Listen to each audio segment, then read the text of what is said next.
now it's time for the official Bogus News on The Rock. From the sewers of Venice to the smegma farms of Pasadena, from the burning sands to the churning glands. Here's all the facts you need to live with your investigative reporter, Fredrick J. Snakeskin. This is the highly experimental edition, ladies and gentlemen. Okay, Singapore scientists have developed a method of catching slobs who urinate in elevators. They've fixed up their lifts with a chemical sensor which reacts to the scent of urine. The sensor then activates a video camera and stops the elevator between floors, setting off an alarm. Thought you might want to know that. Am I bothering you?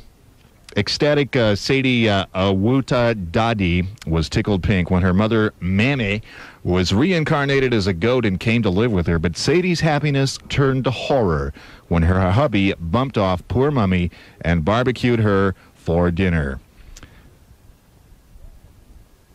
That, at least, is the tragic tale the hopping mad housewife gave cops when she stormed into a local police station and demanded that her farmer husband, Kuwashi, be charged with murdering her mama.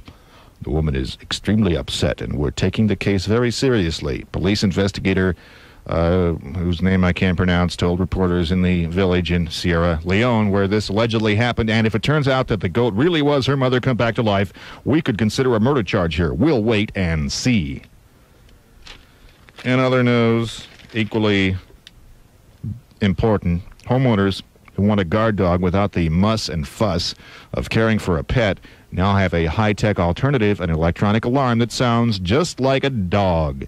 Sudden noises trigger a 45-second burst of barking and snarling from a box alarm sold by the British mail-order firm Scotcade.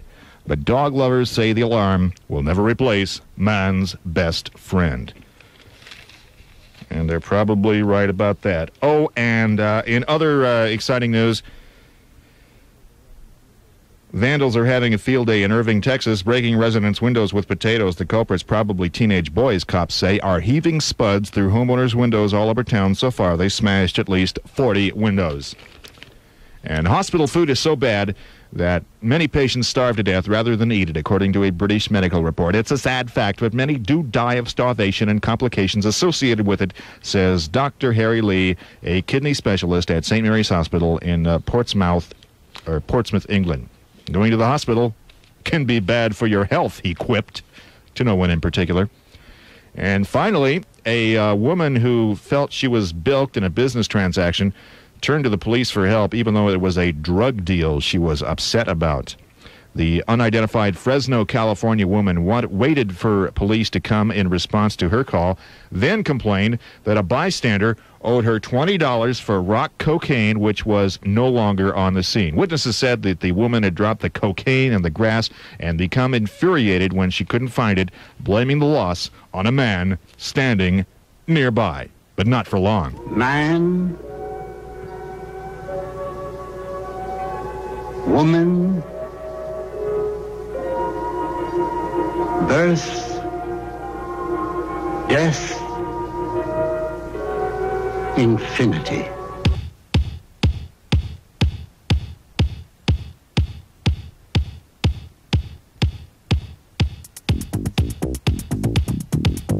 KROQ. And now, ladies and gentlemen, from our official Dangerous Living department. And now it's time for the official Bogus News on The Rock, the Southland's #1 station for bogus news and misinformation, featuring the entire Bogus News team, consisting of your investigative reporter, Fredrick J. Snakeskin.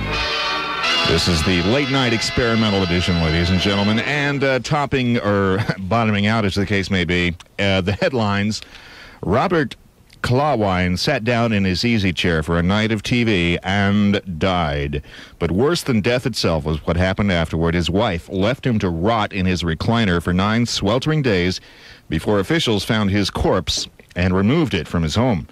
Cops say Tomiko Clawine was in the house with Robert, age 62, but she hadn't done anything about the tragic demise. She's been taken to a psychiatric hospital for observation, officials say. He died of heart disease, said the coroner, Gerald Anderson of Alameda County, California. It was a natural death, very sudden. It came in a matter of minutes. He died right in his chair. in front of the TV. A neighbor said they'd last seen Tomiko 9 years before when she was on her way to a mental hospital, but Clawine led a normal life, going grocery shopping and tending to household chores. That's why it seemed strange to them when there was no longer any sign of him, and when the letters started piling up in the mailbox, the mailman decided to find out what was wrong, too. He noticed an odor also, said Sergeant Mike Shelton of the police department in Union City, California, where they lived. For days, it had been 103 degrees. He requested a welfare check to find out if anything was wrong. And, yeah, I guess it was. In slightly more charming developments, an exposed sailor may have second thoughts about where he sits after he allegedly ended up bottom down on a car windshield that gave way under a Saturday night moon. Off-duty sailors Ronald John Peterson, 22, and Marshall Bagley were charged with mooning a female motorist. The two were at a Saturday night party in Key West, Florida, when police say they yanked down their pants and exposed their buttocks and genitals to a car occupied by Claudine Sweeting, age 20, Lori Alvarez, age 21, and Lori's 3-week-old daughter. But Peterson decided to outdo his friend and climbed atop Claudine's car, landing his derriere on her windshield. The windshield cracked and glass cut into Peterson's buttocks. Peterson offered to pay for the cracked windshield, but Claudine filed a complaint of criminal mischief. What would you have done? And we have one more item here. This is kind of a cute story. A confused oldster got lost driving from his Alabama home to a nearby dentist's office and ended up 600 miles away in Indiana. He knew he was lost, but he kept on driving, said police officer Dan Hahn. Only God knows why. And he's not telling. Hahn and Officer Dave McDonald stopped 74-year-old Frank Collier, who was driving west in an eastbound lane on Route 332 near Muncie, Indiana. I went up to the car and asked the gentleman if he knew where he was going, said Hahn. He very politely replied, I sure do, sir. I'm going to Centerville, Alabama. The elderly motorist was taken to police headquarters, where he told the officers his day began at 5 a.m. in Centerville, 25 miles southwest of Birmingham. He apparently took Interstate 65 out of Birmingham and headed north through Tennessee and Kentucky before reaching Indiana. Somewhere along the way, he stopped for gas, but he doesn't remember much about the 17 hours or so he spent on the road. He was coherent. It didn't appear to be under the influence of booze or drugs. Had absolutely no idea where he was or how he got here. It's a little scary that he drove 600 miles through 4 states and doesn't remember a lick of it. Now, were you faking amnesia? Yes. Were you running around the park that night half-dressed, and if so, why? Mr. Mason, I was appealing for help. I was trying to get somebody to follow me.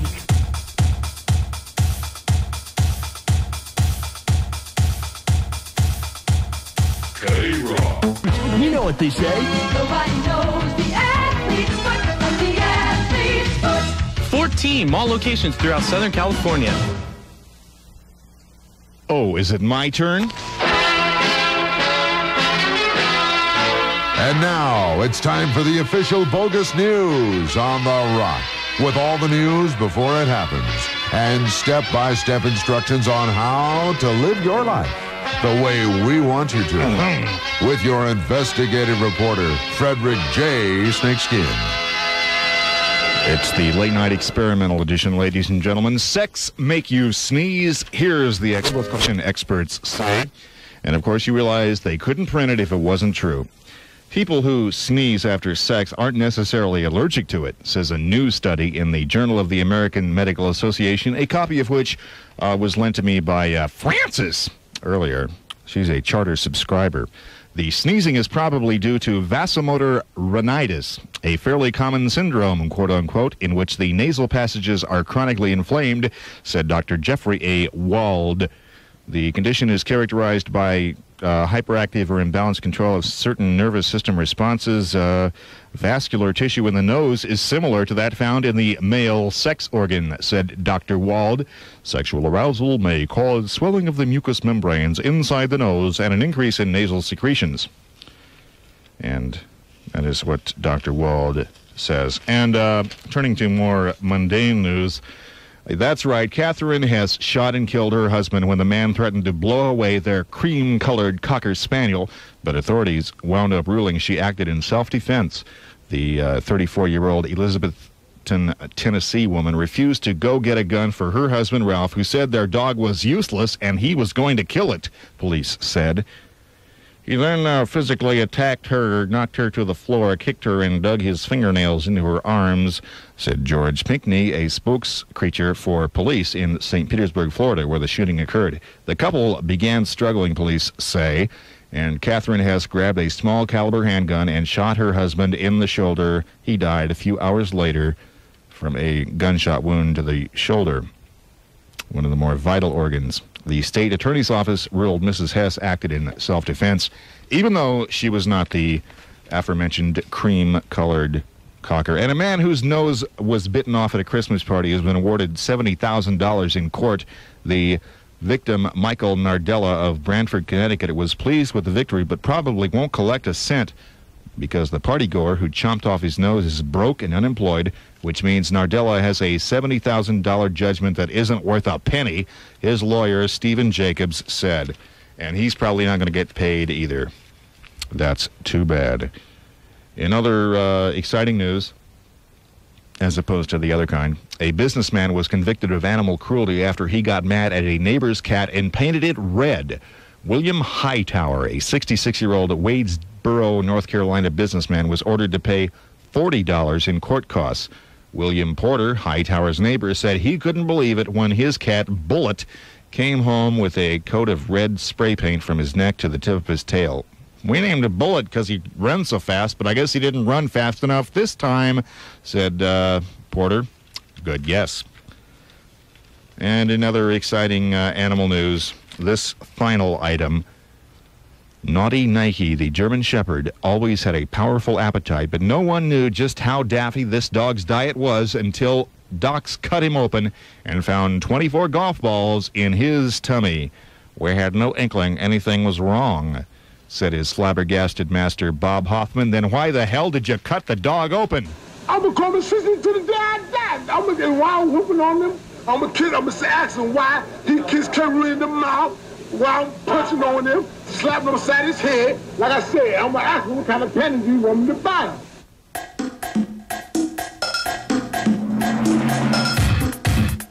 If it please the court, I should like this diagram entered in evidence marked for the people Exhibit H.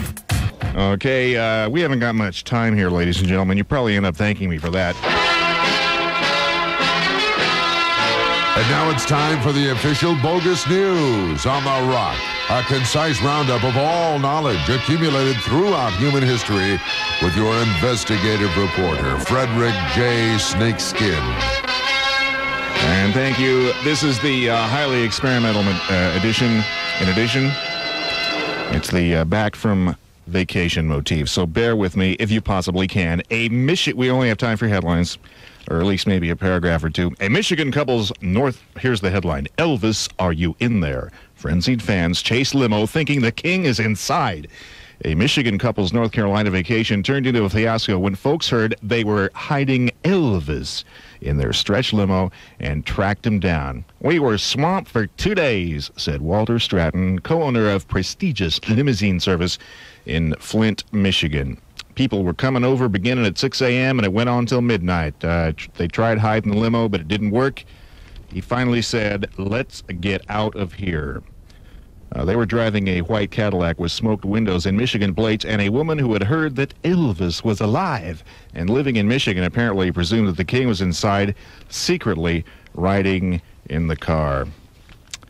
After all we went through, I can imagine what Elvis felt like, the victim said. It gets old being chased around by all those fans. Perhaps she would prefer death. I doubt it. Okay, here's another story. Woman knits clothes out of dog hair. This is a yarn, very clever, about Jane Swenson, whose bizarre hobby is knitting scarves, hats, and sweaters from the hair of her doggie. Of course, Jane's pooch is no bristly, wire-haired terrier. Bear is a big, beautiful, white-haired Samoyed, a fluffy pup who looks like a cloud, and his long white hair is soft as a cloud, too. It's just like wool, only from a dog. Don't play marbles with your glass eye, pleading wife tells her unemployed hubby. You need it to look for work. A marble champion won a $10,000 tournament over the objections of his wife, who didn't want him to use his glass eye for a shooter. I didn't want to use it either, but I had to when my regular shooter broke. Louis Kaler, 32, told reporters at the 3rd annual marble shootout. This took place in France somewhere. Hey, we're talking about a lot of money here, he said. I would have done anything to win. Fortunately, that's all he had to do. Exploding head syndrome wakes you up with a bang, medical researchers claim. They've identified a mind-boggling malady called the exploding head syndrome, which strikes victims in their sleep. Neurologists reported in the British medical journal Lancet, which we subscribe to here at KROQ, that exploding head syndrome hits patients with a bomb-like bang in the back of the head. It occurs exclusively when asleep, but often goes unreported by stunned victims. And finally, this little tidbit. I know you'll appreciate hearing this. A 6-foot earthworm found in England last spring wasn't an earthworm at all, say experts. It was the intestine of a hedgehog. And bloody damn well about time. Now, will you get this man into surgery? Or are you planning to just let him stand there bleeding to death while you and your buddy play soldier? For Christ's sakes, what is this, a hospital or a nut house? What? No, not the sentence, no! Don't let him wrinkle a pat! News on the Rock. A pointless collection of exaggerations, distortions, half-truths, myths, and outright lies. Gathered from the KROQ news bureaus all over the station. With our investigative reporter, Fredrick J. Snakeskin. This is the late-night, highly experimental edition, ladies and gentlemen. First of all, song and dance great Fred Astaire is the ghostly maestro behind the Cold War Thaw concerto being played by Commissar Mikhail Gorbachev nowadays, according to this thing I'm reading. Incredibly, Madcap Mick is a closet Astaire addict, and when he's holed up in his hideaway home just outside Moscow, the Bolshevik Biggie dons white tie, top hat, and tails, plays a stack of Astaire records on the turntable, and mimics his idol's legendary performances for hours at a time. Right. It's all his wife's doing, complains Georgy Ulanik, a hardline pinko pal. I'm not making any of this up. At least I'm not inventing the words. Anyway, he recently defected to China to protest what he sneeringly described as Mick's shameful descent into bourgeois decadence.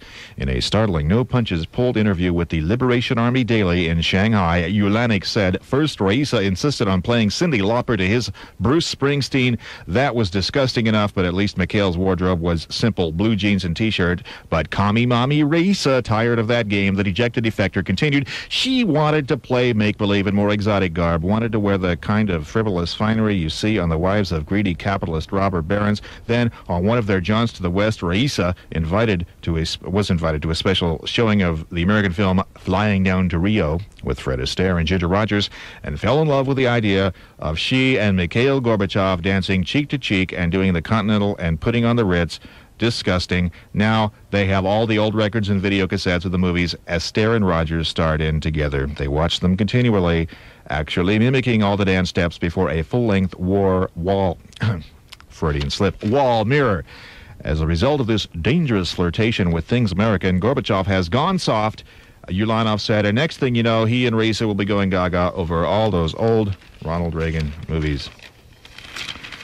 All right, I'm sorry about that. In other news, a big whiff of beach odors, rotting seaweed and all, has amazing powers to soothe the troubled mind, say psychologists, to no one in particular. 2 English researchers concocted a perfume that smells of salt, seaweed, and decaying clams and used it to treat patients with severe anxiety. Laboratory tests showed an incredible improvement in relaxation, up to 17%, when the patients were sniffing the beach odors. Now, how do you measure relaxation? Hemorrhoid sufferers get dramatic relief. Oh, wait, that's an ad. I'm sorry. I think we got time for one more here. You'll enjoy this. A penniless schoolboy hoping to raise money to finance his education has offered to sell one of his kidneys. The African child who lives in Hakati, Kenya, made the incredible offer in a letter he sent to a newspaper. This may enable me to get the money required to meet my educational costs so long as there will be doctors to carry out an operation successfully. The letter from F.A. Fuco said, the desperate boy said he was about to be thrown out of school because he couldn't afford to pay the price of the tuition. Cops make blind woman clean up dog mess, suit says. Oh, we don't have time for that. Maybe tomorrow. Los Angeles, California. It's a blend of people with different ideas, united by many common goals. A foothill through the heart of the city, dividing it into two parts. But man has changed the landscape to accommodate his needs. Why don't you look before you fall? Natural canyons have been turned into roads connecting the city. For some, the hills make a nice place to live. Its residents enjoy a relaxed way of life. Here in Los Angeles, we are free to choose from among a variety of environments. Others enjoy the ocean, the subtle sounds of high tide, and a cooling walk at sunset. No matter where they live, they're provided with all the city services. I'm part of one of those services. And now it's time for the official Bogus News on The Rock. A concise roundup of all knowledge accumulated throughout human history with your investigative reporter, Fredrick J. Snakeskin. First off, this just handed me. Dilys Eames, a housewife from Aberdare, England, is very proud of her new necklace. It's made from 280 gallstones she had removed in a recent operation. End of story. Anyway, that's what it says here. And I'm sure, like I always say, they couldn't print it if it wasn't true. Turning to police news, commands such as sit, fetch, and heel have no meanings to dogs trained in foreign lands, making it necessary for American police officers to learn new languages for these courageous canines when working with these imports. That's the case at Adlerhorst International in Riverside County, California, the largest private training school in the world for police dogs and their handlers, where pooches are taught to ignore gunfire at close range and to bypass raw steak to track down the scent of heroin. Adlerhorst imports German Shepherds and other dogs that are pre-trained in Europe, and therefore they respond to Dutch or German commands. Since it's easier for a human to learn a few foreign phrases than it is to teach an old dog a new language, officers who work with these animals must memorize commands their canine partners will understand, and I'm sure you get the picture. The story continues. In other police news, equally important, Police Sergeant Jean 14 would like to take a huge bite out of crime, but he can't. He doesn't have any teeth. In fact, the toothless Canadian cop isn't even fighting crime these days because he refuses to wear his dentures on duty. The gum-smacking sergeant has been suspended without pay by officials in the Montreal suburb of St. Lambert because of his stubbornness. People have complained that 14, 52, looks painfully ugly and unprofessional without his choppers.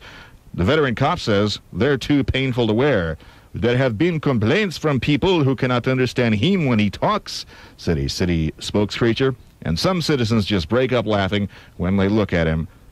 Not a good image for law enforcement, in his opinion. A castrated rapist serving a life sentence won a $150,000 suit against a former sheriff who allegedly had a glass jar in his desk containing the, well, I'm sure you get the picture of that, too. Women don't have to worry about ruining a beautiful tan by shaving their legs, according to a leading shaving expert. Tans aren't on the surface, says Peter Williams of Personal Touch Razors in a Red Book magazine article. Melanin, the substance responsible for pigmentation, is found in the deeper layers of the skin. Shaving can make a tan more evident by removing the layers of dead skin that make your skin look ashen or flaky. And finally, an unemployed salesman brazenly assured himself a win in a fishing contest by stuffing his catch with lead weights. The bass that 25-year-old David Lind produced at the conclusion of the $105,000 KYKX Big Bass Classic in Jefferson, Texas.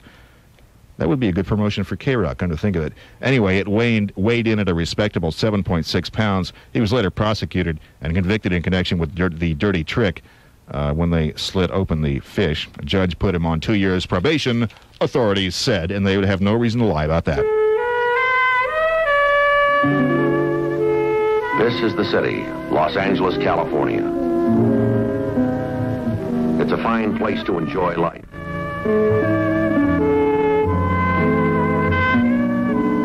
There are places reserved just for kids when they're young and feel young. Places they go when they're young and feel old, beginning the big search for something that often doesn't exist in the places they look for it. One thing sure, whatever they're looking for cannot be found inside a number 5 capsule. When they try, that's where I come in. KROQ. And now it's time for the official bogus news on the Rock. The only major newscast closed captioned in Sanskrit for the reincarnated mummies with your investigative reporter, Fredrick J. Snakeskin. This is the highly experimental late-night bubonic edition, ladies and gentlemen. In the news tonight, ever so briefly, a wise guy, convicted murderer, bellyaches that he's the victim of some cruel and unusual punishment because the lawns of the New Hampshire prison where he's serving time haven't been trimmed and are littered with trash. In a wacky lawsuit claiming his constitutional rights are being violated by the untidy conditions, 21-year-old Robert Vargas is asking a U.S. court to order lawn cutting and trash pickup at the facility and is demanding a whopping 40,000 little old dead presidents in punitive damages. Vargas, who's sentenced to serve 27 years for the 1986 slaying of a reputed drug dealer, says in court documents he filed on his own behalf, plaintiff's 8H Amendment right to be free of cruel and unusual punishment was violated. Last year, the grass was never, ever cut, and the yards have never, in more than a year, been cleaned of trash. Prison officials refused comment on the lawsuit, and Vargas isn't saying much about it either because he's now a resident of the prison's secure housing unit, quote unquote. Meanwhile, in news of the heart, Carl Lofgren fell in love with a sleek Ferrari and married it. The 38-year-old engineer actually had a 2-carat diamond inset in the dashboard and swore that he'd treat the fancy sports car as well as any wife. The maneuver didn't win the man many points with his longtime girlfriend, Karen Tiding, however, but even she admitted that he was within his rights to tie the knot with the car he's dreamed of owning since he was a teenager. I guess Carl and I will remain good friends. There's certainly not a wedding in our future, Miss Tiding told reporters in Köping, Sweden. People do think it odd that he married his car, she added. But who are they? Who am I, for that matter, to judge? Even UFO aliens get lost on occasion, says a flabbergasted gas station attendant. Philip Winsley, 31, of Christchurch, New Zealand, claims a flying saucer landed next to his station and 3 space beings telepathically asked him how to get to the White House. Winsley contends that as he gave directions, 2 of the spacemen used the restroom and another started whining for a candy bar. And if you've got a stressed-out pussycat, how about forking over $25 for a feline masseur? You may be rubbing your pet the wrong way, says a man named Fred, no relation, who, according to the San Francisco newspaper ad, offers a professional cat massage, individually tailored to your cat's needs. Fred massages in time with the music of ZZ Top because he says they sing a lot about Egypt. And he says his furry clients almost writhe with pleasure. He also teaches cat massage over the phone, and I don't have his phone number. And anything else here? School teacher Curtis Burton was sentenced to 18 months in the slammer because an unopened 6-pack of beer was found in his car. Burton, who was on probation for 8 drunk driving convictions, said he bought the booze for a friend. He claimed he didn't violate probation because he didn't drink any of the beer, but El Paso, Texas judge D. Clark Hughes said he wasn't pleased with the high school teacher's behavior. It stretches my credibility that a man with a doctorate would possess beer on the day after he got out of jail, said Judge Hughes. The Los Angeles County Art Museum. $20 million worth of concrete and steel. It's the largest museum built in the United States since 1941. La Cienega Boulevard is lined with private galleries representing every price in art. Some are for the public. Others require an appointment.